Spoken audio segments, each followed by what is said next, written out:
কৃষ্ণেন্দু নারায়ণকে হুমকি কাণ্ডে গ্রেফতার আরো এক। ওয়াসিম আকরাম নামে একজনকে গ্রেফতার করেছে পুলিশ। ধৃত শাহাদাত শেখকে মোবাইলের সিম কার্ড সরবরাহ করেছিল ওয়াসিম। এই চক্রান্তের সাথে ওয়াসিম জড়িত বলে পুলিশ সূত্রে খবর।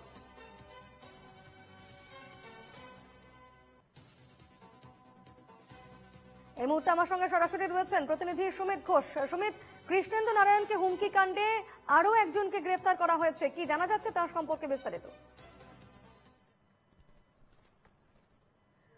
দেখো দীপন্না, একেবারেই তাই। কৃষ্ণেন্দু নারায়ণ চৌধুরীকে ডি কোম্পানির নাম করে ফোন এবং হুমকি এবং তার পাশাপাশি টাকার দাবি, এই ঘটনায় গতকালকেই শাহাদাত শেখ নামে এক যুবককে গ্রেফতার করেছিল পুলিশ এবং তাকেই দফায় দফায় জিজ্ঞাসাবাদ করা হয় এবং জিজ্ঞাসাবাদ করার পর পুলিশ আরো একজনের নাম জানতে পারে এবং সেই মতো অভিযান চালিয়ে মালদহের কালিয়াচক থানার পুলিশ মসিমপুর এলাকা থেকে ওয়াসিম আকরাম নামে আরো এক যুবককে গ্রেফতার করেছে এবং কৃষ্ণেন্দু নারায়ণ চৌধুরীকে কিভাবে ফোন করা হবে, কোন সিম থেকে ফোন করা হবে, আর সমস্ত যে পরিকল্পনা করা হয়েছিল, পরিকল্পনার যে ছক কষা হয়েছিল, সেই পরিকল্পনার ছকে সাহায্য করেছিল এই ওয়াসিম আকরাম।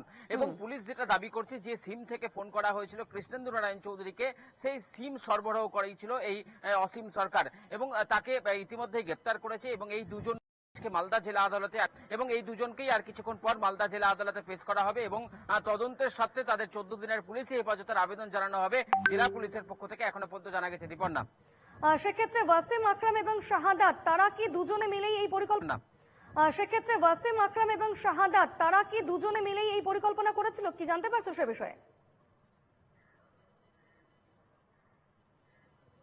দেখো, পুলিশ যেটা জানাচ্ছে যে এই যে পরিকল্পনা ছক, কিভাবে কৃষ্ণেন্দু নারায়ণ চৌধুরীকে ফোন করা হবে, কি বলা হবে, কোন ভাষায় কথা বলা হবে, সেই পরিকল্পনার ছক করতে কিন্তু সাহায্য করেছিল এই ওয়াসিম আকরাম। এবং শুধু সাহায্য নয়, যে সিম ব্যবহার করা হয়েছিল সেই সিম সরবরাহ করেছিল এই ওয়াসিম আকরাম। সেই ক্ষেত্রে এই ওয়াসিম আকরাম এবং শাহাদাত শেখ এরা কিন্তু পূর্ব পরিচিত বলে পুলিশ সূত্রে জানা যাচ্ছে এবং তাই তাদেরকে। সুমিত, তুমি সঙ্গে থাকো, আমি তোমার কাছে আবারও ফিরবো। আমাদের সঙ্গে এই মুহূর্তে টেলিফোনে রয়েছেন ইংরেজবাজার পুরসভার চেয়ারম্যান কৃষ্ণেন্দু নারায়ণ চৌধুরী।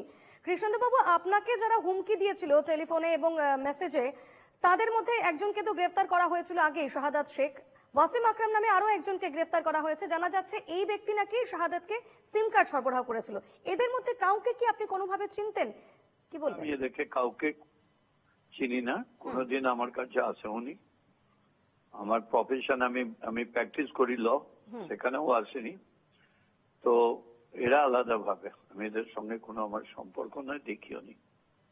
এই যে দুজনকে গ্রেফতার করা হয়েছে, বিষয়টিকে আপনি কিভাবে দেখছেন, কতটা আশ্বস্ত হতে পারছেন? দেখো, এটা পুলিশ দেখছে, টোটাল ম্যাটারটাই পুলিশ দেখছে। আমি তো নিজে এনকোয়ারি করছি না, পুলিশ এনকোয়ারি করছে। সুতরাং পুলিশ এনকোয়ারি করে বের করুন সবকিছু, এটাই আমরা চাই। বেশ, ধন্যবাদ কৃষ্ণেন্দু বাবু। আমি আবারও ফিরবো, আমাদের সঙ্গে রয়েছেন প্রতিনিধি সুমিত ঘোষ। সুমিত, আমরা কৃষ্ণেন্দু নারায়ণ চৌধুরীর সঙ্গে কথা বললাম। তিনি গোটা ঘটনায় তিনি বলছেন যে এটা পুলিশের তদন্তে এখনো রয়েছে, পুলিশের তদন্তের আওতায় রয়েছে, ফলত পুলিশের উপরে তিনি গোটা বিষয়টি ছেড়ে দিয়েছেন। দেখো, একেবারে তাই। পুলিশ তদন্ত করছে এবং 24 ঘন্টার মধ্যেই পুলিশ সাফল্য পেয়েছে। তবে যেটা প্রশ্ন উঠে আসছে, শুধু কি টাকার জন্যই এই কৃষ্ণেন্দু নারায়ণ চৌধুরীকে ফোনে হুমকি দেওয়া হয়েছিল, নাকি এর পেছনে অন্য কোনো রহস্যর দানা বাজছে, সেটাও কিন্তু পুলিশ তদন্ত করছে। কারণ আমরা দেখেছি দেখছি যে আগামী বিধানসভা নির্বাচন রয়েছে 2026-এ। সেই ক্ষেত্রে কিন্তু তৃণমূল কংগ্রেসের একটা বড় মুখ এই কৃষ্ণেন্দু নারায়ণ চৌধুরী। সেই ক্ষেত্রে তাকে ভয় দেখানো বা এর পেছনে রাজনৈতিক কোনো কারণ রয়েছে কিনা, সেই বিষয়টিও কিন্তু পুলিশ তদন্ত করছে। আর সেই জন্যই এই শেখ শাহাদাত এবং এই ওয়াসিম আকরাম, এই দুজনকে মুখোমুখি বসিয়ে জেরার প্রয়োজন বলে পুলিশ মনে করছে এবং তার জন্যই আজকে তাদের মালদা জেলা আদালতে পেশ করে হেফাজতে নিবে পুলিশ বলে এখনো পর্যন্ত আমরা পুলিশ সূত্রে জানতে পেরেছি। সব মিলিয়ে এখন পর্যন্ত দুজন গ্রেফতার হলো এই ঘটনায়। কৃষ্ণেন্দু নারায়ণ চৌধুরীকে হুমকি দেওয়ার কাণ্ডে দুজনকে ইতিমধ্যেই গ্রেফতার করা হয়েছে। শাহাদাত শেখ এবং ওয়াসিম আকরাম নামেও একজনকে গ্রেফতার করা হয়েছে। অবশ্যই এদিকে নজর থাকবে। আপাতত ধন্যবাদ সুমিত।